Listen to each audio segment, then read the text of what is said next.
All right. Saw, dude. Saw it. Radio podcast, July 31st. It's almost August. It's almost time to go back to work. Which this will be our last post-Raw show for a while. Not sure. Damn. But I hope you broke it. Damn fidget spinner. It did break. It did break. Fix it. Oh, there you go. That's how long that gag lasted. 11:15 to 11:16. Okay. All right. But we had Raw tonight, and we had some big marquee matches on there, headlined by a triple threat match, and what a few would consider a big women's match, and then the main event was kind of a questionable call. But we'll talk all about that. So, overall thoughts. How did you like Raw, Charlie? You said you were in a wrestling mood going into it. Yeah, it was pretty enjoyable. I had my eyes on the Big Brother Live feeds and Raw at the same time, so I was trying to do a little multitasking, listening to the feeds while watching Raw. But it was a good show. There was a lot of new entrance themes. I thought it was pretty cool. Well, I know of two. Was there more? You had the Jason Jordan and Big Cass, and then the Seth Rollins plug-in thing. Oh, that's right. Burn it down. I forgot about the Jason Jordan one. Which, speaking of that, we kicked off the show. Basically, it was like Kurt Angle is coming out to hype up the crowd, just being like, tonight, this is what we got coming up. I kind of like this. I wish we would start the show like that more often, where it's just like, hey, everyone get ready for Raw or SmackDown. This is what you're going to see tonight. Get the crowd hyped. Yeah, then move into it. Kurt Angle did that, and then he was interrupted. Well, not really interrupted. He was on his way out of the ring when Brock Lesnar's music hits, and Paul Heyman comes down to let Kurt Angle know that Brock Lesnar is not happy that he's in a fatal four-way match at SummerSlam, and that basically the company is out to get Brock Lesnar and take the title off of him. And if Brock Lesnar loses the title at the pay-per-view, then he's going to be leaving WWE, which we all know that's going to happen because we know Brock Lesnar is going back to the UFC to fight John Jones. So I felt like this is a little unnecessary, but what do you think of it, Garrett? I mean, they gotta explain everything that they do on screen, especially if it's something big like that, like him going away again, because this is gonna be. Well, how long has he got on his suspension? Like a year or something like that.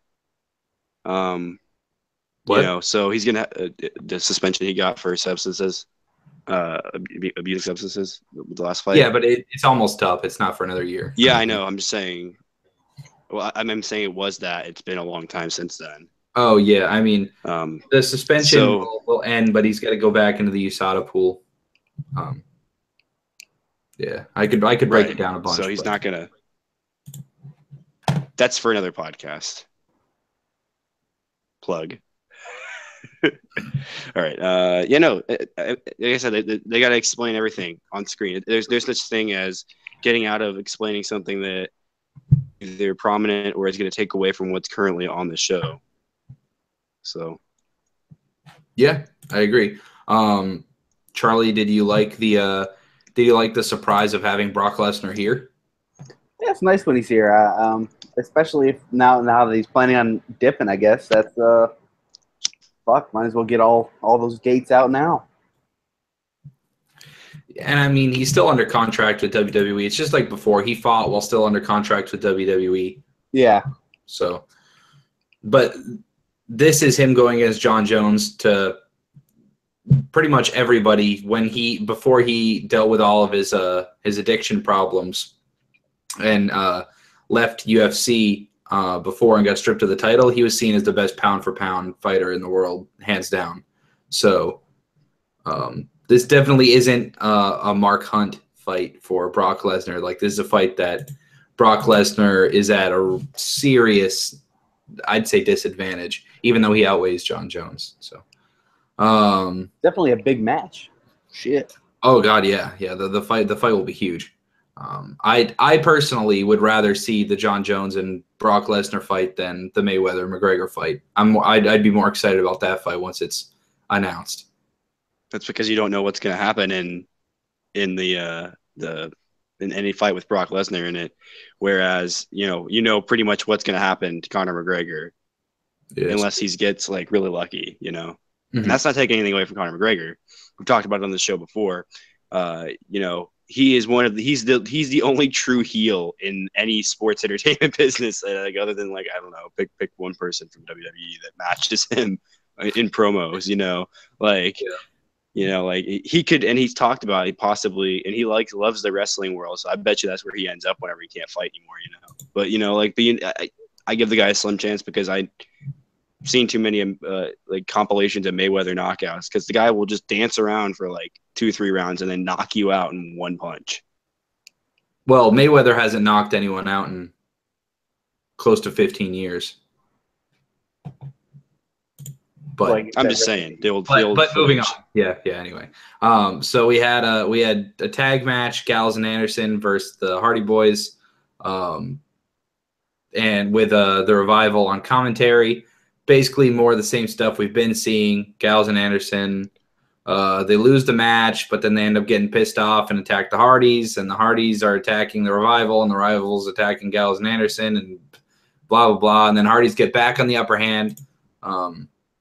Beat up everyone, and then the Hardys end up on top, building towards a triple threat tag match at SummerSlam, obviously. Do you think that they'll add any sort of stipulation to this, Charlie, or do you think they're just going to keep it a standard triple threat tag? Yeah, I don't know. It's weird. This is a cool build-up. It's not something you'd expect because usually when they have their one tag feud and they throw the rest to the side. So it's cool. Hopefully they add something to it, or like a stipulation that gets people a little more invested in it than it's just 3 great teams. Agreed. Garrett, how do you like the angle thus far? I mean, like anything with the Revival, I just you gotta love, especially because you know how good of a match they're gonna put on. I mean, I just want to see the Revival versus Cesaro as a match, man. Just a singles or doubles, whatever you want to call it. Like a 2-on-2 match. But like if you throw, the Hardys in there, the Hardys may be older than the rest of the roster in tag division, but that doesn't mean that they're going to not keep up because they proved that they can keep up with Cesaro on a couple of different occasions, So oh yeah, they should obviously be able to keep up with a team like the Revival. Because like obviously Gallows and Anderson are along the same vein, just a little bit bigger than the Revival, So and they kept up with them. So I'm just hyped. This is one of the divisions right now have me like looking, and I'm like I want to know what's going to happen next. Yeah, I agree. We have 2 good feuds going on. Looks like we're going to have 2 tag feuds at SummerSlam out of Raw, which is usually that's like okay, well it sucks because usually the second one is your Breezango match, but in this case, they're actually 2 really good feuds. So talking about the second feud, there were rumors that WWE was maybe wanting to go towards Seth Rollins and Dean Ambrose reuniting to go against Cesaro and Sheamus. And we got a little taste of that tonight. It looks like that is the way that they're going to go, which I'm down with.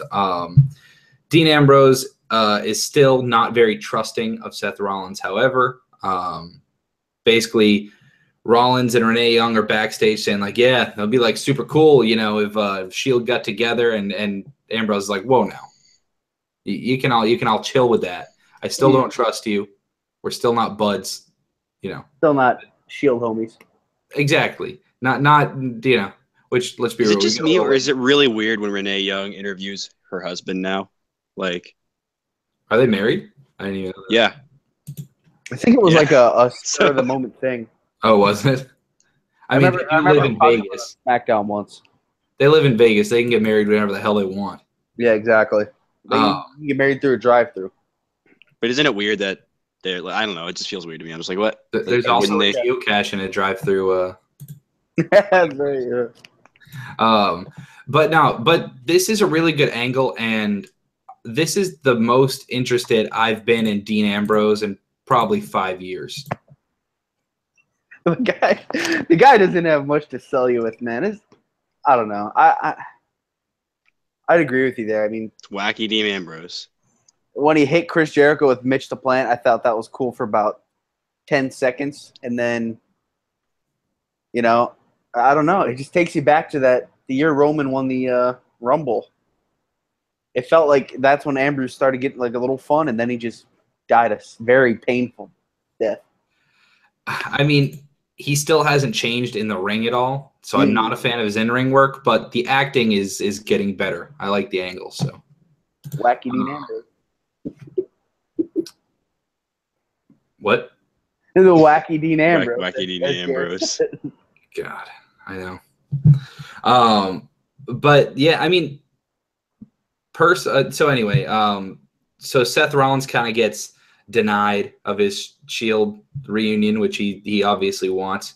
And then we go to commercial, we cut back, and Seth Rollins is kind of walking alone backstage, and Cesaro and Sheamus cut him off. They laugh at him. You know, if they were Gallows and Anderson, they would have called him a nerd. They told him that instead of doing an episode of Ride Along, he can have an episode of Ride Alone. I thought that was a pretty good line. And honestly, I thought Sheamus was great in this promo. Do you remember it, Garrett? Yeah, I know. I remember this segment. I like this segment. I always thought Sheamus was great. I don't know why everyone thought like that he wasn't, because I remember that was a big when he first came in. Like they were like, "Oh, Sheamus sucks," and I was like, "But," and I guess he didn't really work. I thought for like the first I don't even remember how many first years of his career he was a babyface for, and it worked for me. I don't know why anyone ever had a problem with him. So, I'm not surprised to see him do well. I'm just not a fan of the happy-go-lucky Sheamus. I like the serious Sheamus, and he dropped the line. What was it? When you're in a hole, it's a good idea to stop digging. And I was like, dude, it's a good one. He does play out. Yeah, good heel. There are a lot of good zingers on this episode of Raw. But they look like bikers with their jackets. I like it. I like the change up that they've had. I could see that. I could. So Seth Rollins basically says, I'll fight either one of you tonight. And then Sheamus is like, that'd be me. He's like, let's go. We'll fight later on. So that builds towards them having a match a little later on. Rich Swann and Akira Tozawa and Cedric Alexander faced Daivari, Tony Nese, and TJP in a 6-man tag. Tozawa was kind of like awkward in this. Basically, Tozawa just gets beat up a lot these days. And then Swann and Alexander, I thought, worked really well together. It was a hashtag dead crowd, though. Crowd literally just didn't care. I tweeted out, I was like, dude, what more do they have to do?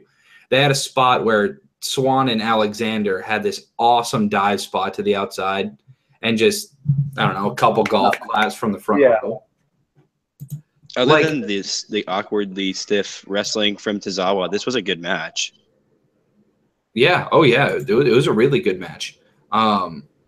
And I saw, out of all people, James Ellsworth tweeted out that Rich Swann and Cedric Alexander would make a really interesting tag team, like a full-blown tag team. I'd watch it. That'd be a really good counter. Stick them in a feud with the Revival and see what happens. I bet it'd be good. Yeah.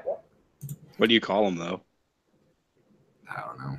Something stereotypical black, because that's what Vince McMahon does.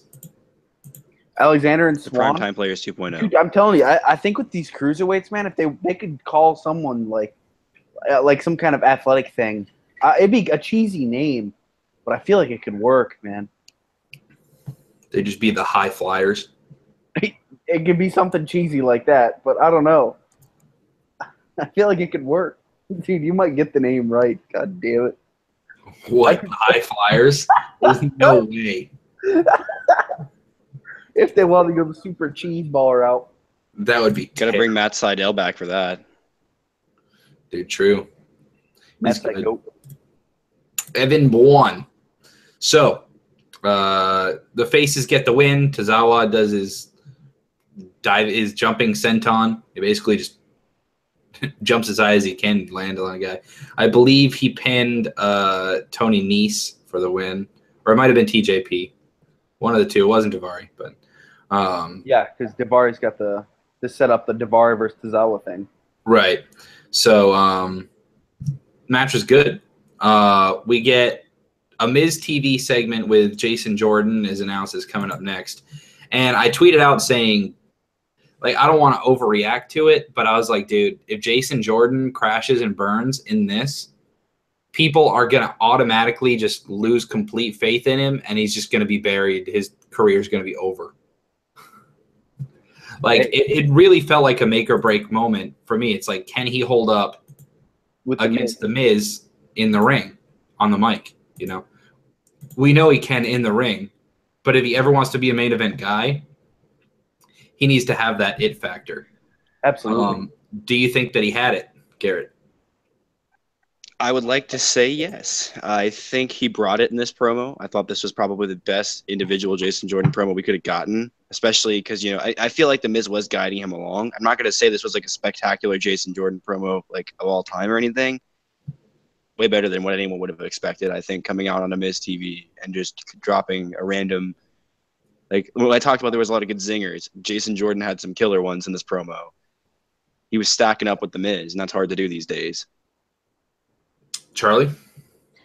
You know, Jason Jordan is something I always look at. He's one of these hard workers that has been in NXT since Seth Rollins won that title. He's in that line of superstars there when he won that title. I mean, that's how long this guy's been there, and he's been grinding to get to a stage. And he's here, and his time on WWE on the main roster has been kind of fucky. Let's be real. I mean, they kept him off TV for 2 months because they didn't want to debut him. And then they have him win the belts out of nowhere. And then when they have the belts, they're not on TV. And then they randomly lose the belts, and they're still not on TV. And now he's in some segment with Kurt Angle as his dad. It's kind of weird. He's had a rough go. But, I don't know. Shit. He can go in the ring, and I think he's going to prove it with The Miz. They might even give him the belt. They're not afraid to take it off Miz because they keep wanting to stack those wins on him. He's already got 7 wins. The Miz can lose, and it doesn't matter. Like, The Miz will still be. He's not over because of his in-ring talent, because he's champion. Exactly. For me, I thought The Miz was pretty good in this segment, but I really didn't like Jason Jordan. I think the main thing was, like, you learn this with, like, acting, musical performance, anything. If you're trying to be serious and he's trying to do the don't you ever talk about my father like that. If you're trying to get serious and you stand there and you just keep smiling. Yeah, he's got that. He's got the shit-eating grin all the time. And it's like, dude, I understand you want to be a babyface, but you can't just stand there and smile. Like, that was one of those things. Okay, so he obviously gets really pissed off that The Miz makes a comment about his dad. Yep. And The Miz attacks him, and he gets pissed off and has good facial expressions. Hits a good overhead belly to belly into the Miz Taraj, and then slides out of the ring. He should still be angry. If you're in a fight, to bring a little bit of realism to him, you're still going to be a little angry. But he slides out of the ring, and all of a sudden he's smiling. He's, yeah, I'm going to get you next time, buddy. He definitely needs to work on his stage presence, but yeah, fundamentals down in promo work. For me, I think he's doomed. Personally, though, I like his song. I like his entrance song. Very fitting for him, for what they're trying to do. I think they could change the instrumentation, but I like the song. And Twitter was roasting everyone for it. Like Twitter was just roasting the WWE for it. I don't know why. It might just be a hype train sort of thing. Yeah. But just I don't know why. I saw people roasting the new Big Cass one, and if you don't think that's 1,000 times better than the last one, I mean, that last one was so bad. It was as bad as it gets. It was only a way to go up, and they're still hating on it. I say it a million times. We live in a society where people just want to be angry. Yeah, and you can bob your head to that theme. And Jason Jordan's, it's kind of like his American Alpha meets Kurt Angle. We live in a society of hashtag victim noises. Yeah, it's every day, bro, with the victim noise flow. That was the greatest comment I've ever seen, by the way. Shout out to Flamer600. There's no way he's watching this, but hey. That was, dude. You're a legend for that comment. So we have some packages for Roman Reigns, Samoa Joe, Braun Strowman, leading to their triple threat. The only one really of relevance was the Braun Strowman package because he just delivered the line saying that his purpose was to what was it, mangle flesh and break bones, something like that. True. He said, "I'm going to leave my opponents like in a pile of something flesh." And He looks so serious in that. When you're just talking about Jason Jordan looking like kind of goofy. Take a look from Strowman. In that package, he looks so serious. Dude, you know why I think I might have hated Jason Jordan tonight? What's that? Jason Jordan looks like Josh. Oh my God, I hate Josh, dude. Bro, dude. Maybe that's why, bro. Maybe I can't like Jason Jordan. We need to cut promos on. He just looks like he's gonna yell a victim noise at Miz at any second. Trump in the chat says that he kept referring to Kurt Angle as Kurt rather than my dad. Sounds like racism to me. You guys notice that? I mean, you gotta, yeah, but I mean, okay. People like if you're adopted. It's very true. Know, he still has real life into it. He's adopted. The guy that raised him, he's going to continue calling his father. Just because Kurt Angle's storyline is now his father, he's not going to start calling him dad because if it was real life, he would still call him Kurt. They'll have some big emotional moment where he says dad and they go for a hug. Oh, Jesus. You can see the writing on the walls of that. I want it, Dad. Oh.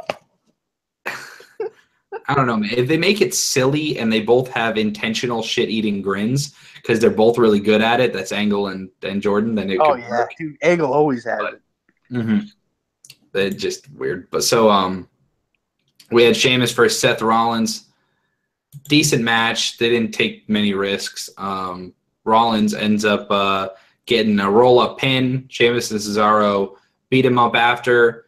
Dean Ambrose comes in to try to make the save. They actually swerved us like a couple times. So we could have called it from the beginning, right? Rollins is going to get it. He's going to get some BS win, which makes the tag champions mad. They beat him up. Ambrose comes in for the save, and then that's it. But the Bar beat up Rollins in the ring, and like Ambrose never came out, and it was like, oh, and they started walking up the ramp, and then Rollins got back up, and they came back to the ring, and that's when Ambrose came out. So I was like, oh, okay, so that's what they're gonna do. Now Ambrose is gonna make the save. Nope, they beat up Ambrose too and left him laying in the ring too. It's kind of cool when they do that, right, Garrett? Because they follow the same formula with everything. Garrett? I think he's frozen. It looks stuck. Am I coming through clearly right now? Is choppy? Yeah, you're Hear good. you now. Okay. Did you hear the question? Am I back yet? Yes. No? Yes. Okay, I'm back now. Okay, I was gonna say. Okay. All right. I'm a little delayed. So, yeah. I mean, this. I'm sorry. It's gonna abandon this in the future, but All right. So, I mean, like, it is definitely interesting. It throws you for a loop. You never really expect the two main baby faces in, like, what that main, but two possibly main event baby faces, getting destroyed by champion heels. It just doesn't happen for no reason on an episode of Raw. So I like it. And they actually put the tag champions on the same level as the quote unquote main event guys. They are main event guys. It's kind of nice to see, right? Shows that they have faith in Cesaro and Sheamus. Yeah. And it's always good whenever they can show faith in two of their talented superstars. Because I mean, a couple years ago, Cesaro won what was it? 2 Andre the Giant, but no, it was 3. Yeah, he won the first one. It was like 3 years ago. So like right after that, people were like, "Oh, there goes Cesaro. He's a main eventer now." And Sheamus historically has always been a main eventer. Then all of a sudden, people think that being in the tag division is a step down for them, But now, instead of it being a step down, they're showcasing the tag division, and we have two really good feuds going on. So I wish these weren't shown as stepping stools, because it literally makes it look like you got your big dog title, you got your heavyweight title, and then you got your singles title, which is U.S. Intercontinental, and then you got the tag. And it, if you look at it historically, this is something I always say a lot. Just your main event guys going for the tag belts is not a bad thing, Rock and Sock Connection or something like that. Yeah, dude, Rock and Sock. They're as big as it gets, and they're holding the tag belts. John Cena's like a 5-time tag champion. Yeah, it works. Put them on the biggest stage. Yeah, why not? I mean, they're going to put on a really good match, and we already know Ambrose and Rollins can work well together. And honestly, what they were doing with their feuds, singles feuds, wasn't working. So do something that'll work, and this is going to work. So why not? So, Garrett, you said Bray Wyatt does spooky things. Please elaborate. So Bray Wyatt was on Raw, on Finn Balor, and it was another Bray Wyatt promo. So naturally, my brain tuned out of it because it's a bunch of malarkey. Blah blah at this blah. point. Something about all you people go into the darkness, and Balor goes to the darkness, and blah blah blah. Essentially. Oh, but yeah. So yeah. I mean, Charlie, when Balor's music hit, did you think he was coming out as the demon? Because they gave him the start of the demon entrance as far as the lights and the music. Honestly, at first I kind of thought he was gonna pop up on the screen, because Bray's done that to him. But it. I want to reverse the question real quick, because you're a big Bray Wyatt fan, right? So Yeah. as one of Bray's, I mean, I feel like you are probably one of his loyal, like, big time fans. What do you think of these promos? Like, are they getting repetitive to you too? Like, how is they were cool before, when they were, because the thing is they're intentionally vague, and they give him creative freedom to do it. So the mystique in it before was that he's doing something different, and it's creepy, and all of that. So it is still different, but people are kind of making a mockery of it now. You know what I mean? Like, the audience has taken what it was and turned it into something different because no one cares anymore. So when people care, it's like, okay, I could sit here right now and read you I could read you every amendment to the Constitution, but if you don't care about history or the damn amendments to the Constitution, you're not going to care what I'm saying. So fair point? there's no purpose or end game to what Bray Wyatt says anymore to most people, because they don't care about his feuds.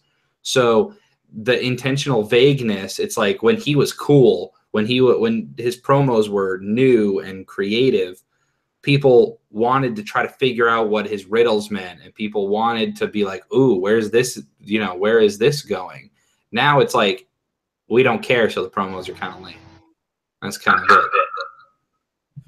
Yeah, exactly. But Charlie, what's your opinion? What do you think? Okay, I think what's funny is that Bray Wyatt, Garrett, I'm getting some echo from you. But Bray Wyatt, what he brings to the table is mainly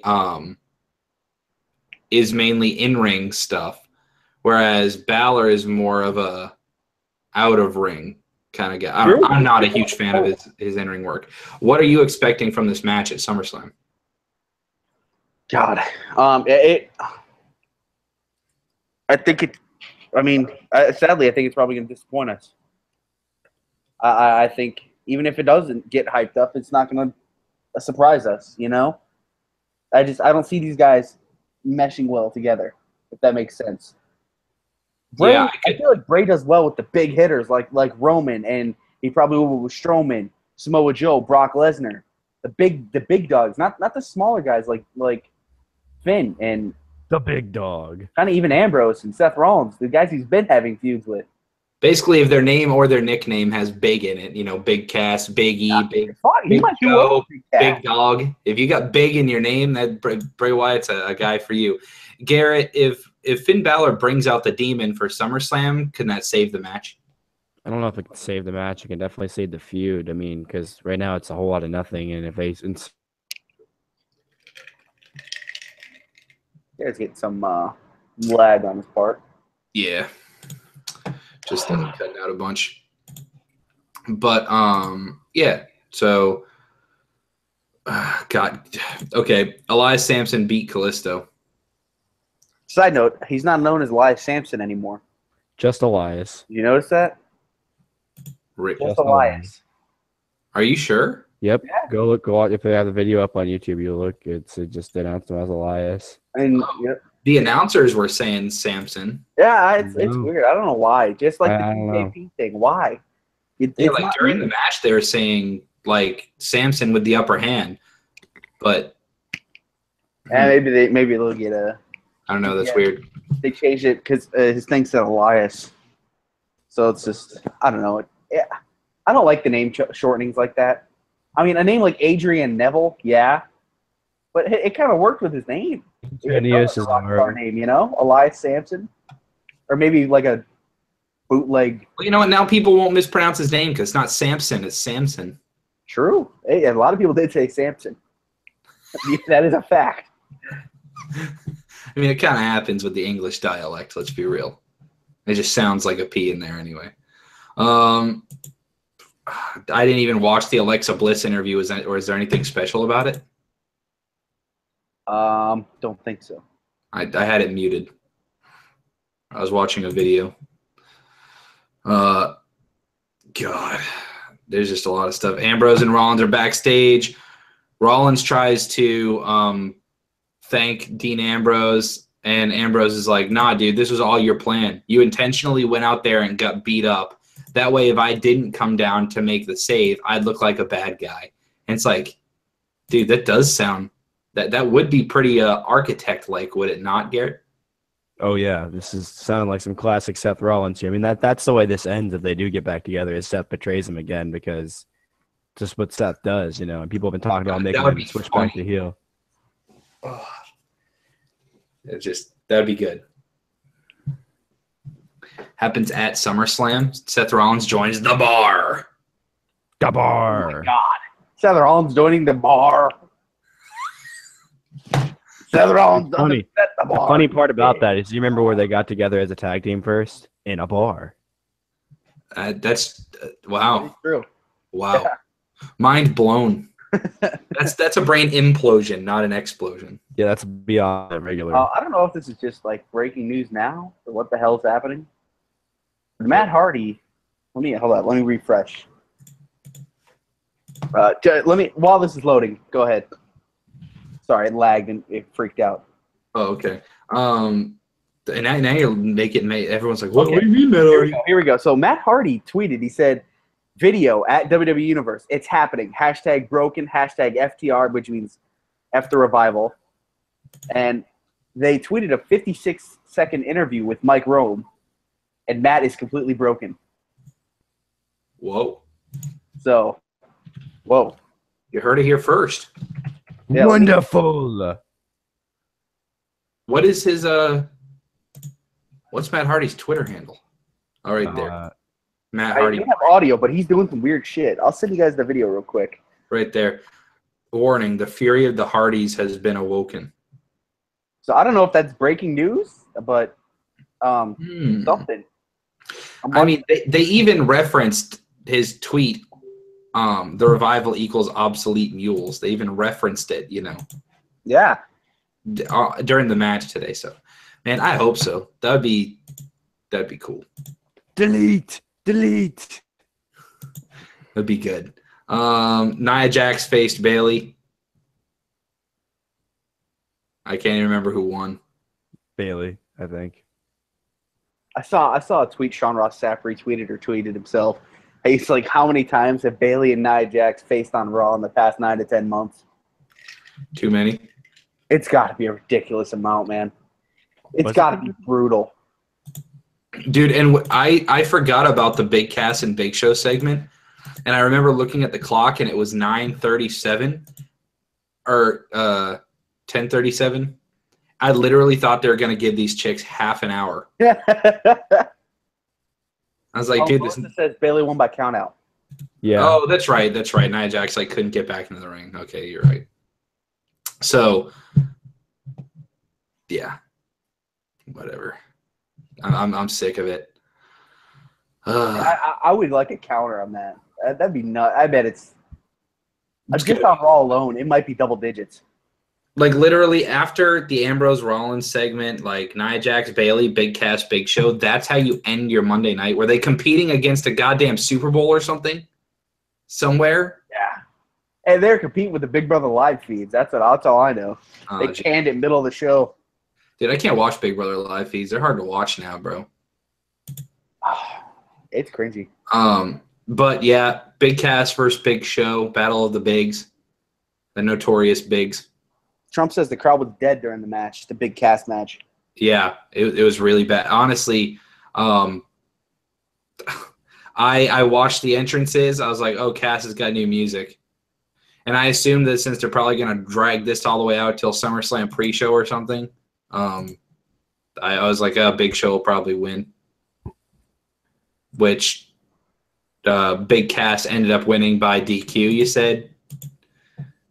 Garrett did I don't know. I didn't watch the match. I literally turned it off and sat here at the computer waiting for the podcast to begin because I cared that little about watching this match. How was it, Garrett? It was a glorious match.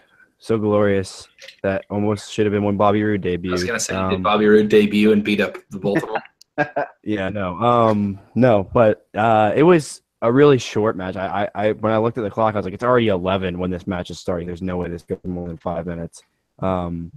So I mean, I was like, well, when's it gonna end? And then it was like not even a little. There was. Oh, Charlie, did you watch it?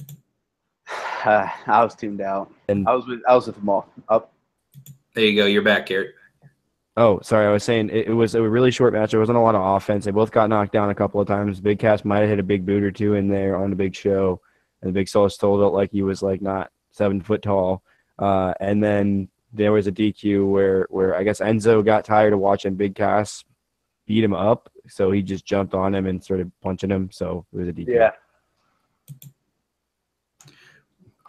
Sorry for the language, but what a shit way to end the show. Was not. I mean, especially when you take last week's Raw and SmackDown into account. Come on, guys. Like, and the way you end is like a really big deal. Now, I gotta say, like they Raw goes segment by segment. Like we saw Brock Lesnar at the beginning, and then never even like mentioned Brock Lesnar except for during the triple threat match. They were like, "Remember, Brock Lesnar could lose the title if this happens." You know, that's it. But like we saw Brock Lesnar, never saw him. We don't have any storylines that go through the whole show anymore. So if you would have flipped it and you would have put Big Cass, Big Show an hour earlier and put the triple threat on last, then the second hour would have really sucked. So it's poison, I guess. I applaud them for putting their really main event match on during the beginning of the third hour, but same time. Throwing all the big dogs out there. Yeah. So, I mean, let's throw some grades. Charlie, what would you give it? I want to say a C minus. Actually a D plus. It wasn't the best show. And like you said, when you end like that, I mean, that's our last impression.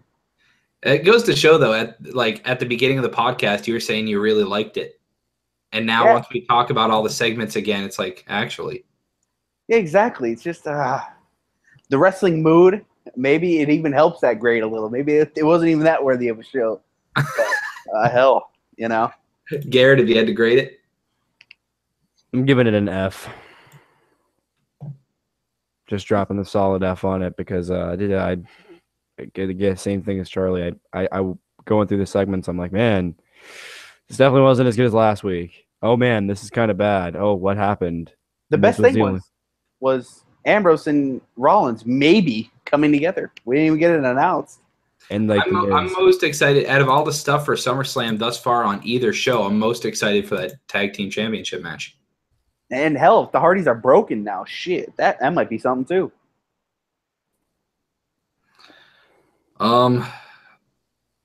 God, we had some real shit on here, but you know what? I mean, Cruiserweight's way over delivered. Their match was really good.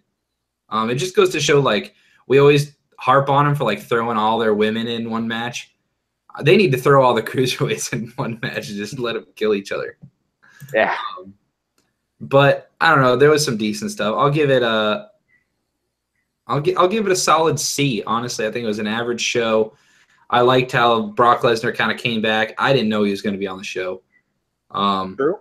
I like the fact that they're doing something with Ambrose and Rollins, that they're not stale.